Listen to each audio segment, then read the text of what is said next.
In the summer of 1974, a small, run-down house in Culver City, California, became the unlikely epicenter of one of the most polarizing paranormal investigations in history.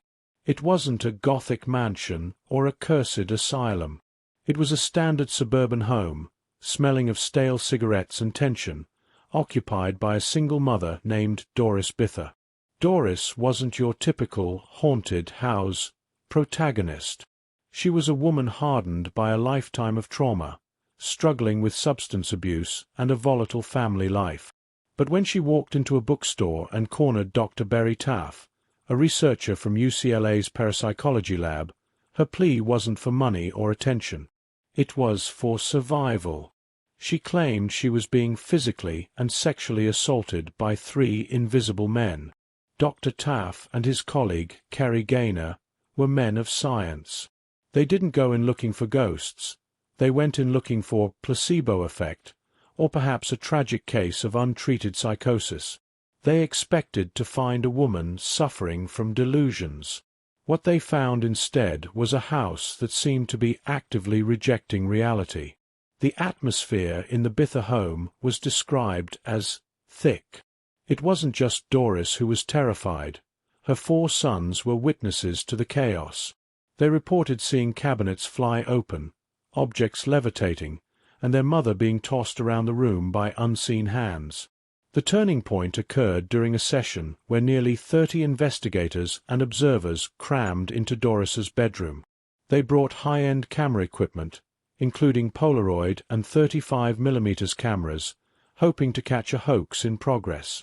As the team began to provoke, the presence asking it to show itself, the temperature in the room plummeted. Doris began to scream, cursing at the empty air. Then, the impossible happened.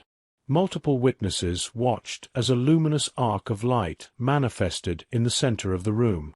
It wasn't a reflection or a trick of the light. It was a self-contained, glowing ribbon of energy that moved with intent. As the cameras clicked, a misty, humanoid shape began to coalesce in the corner. When the film was developed, the results were chilling. One photograph, now legendary in paranormal circles, shows a bright, distinct arc of light hovering over Doris, while other frames captured blobs of light that seemed to correspond with where witnesses saw the entities. This is where the Doris Bither case separates itself from your standard campfire story. We have a twist that keeps researchers up at night. The skeptical view. Critics point to Doris's history.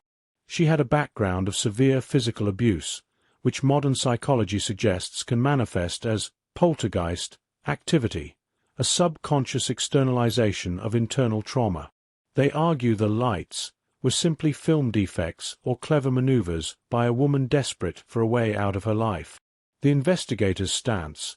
Dr. Taff remained steadfast until his dying day. He noted that while Doris was certainly troubled, trauma doesn't make a 200-pound dresser fly across a room. The investigators were trained to spot fraud, yet they couldn't explain how 3-dimensional lights appeared in a room full of sober, observant scientists. Most ghost stories end with an exorcism or the family moving away to live happily ever after. The Doris Bither story has no such grace. Doris eventually moved to Texas to escape the entity, but she claimed the spirits followed her. The attacks continued, though with less frequency, until her death in 1995. The case was later sensationalized in the 1982 film The Entity, but the real-life account is far grittier. It's a story about the intersection of human suffering and the unexplained. Did Doris's past trauma act as fuel for a localized haunting? Or was she a victim of a predatory force that science simply isn't equipped to measure yet? To this day, the UCLA files on the Bither case remain some of the most analyzed in the field.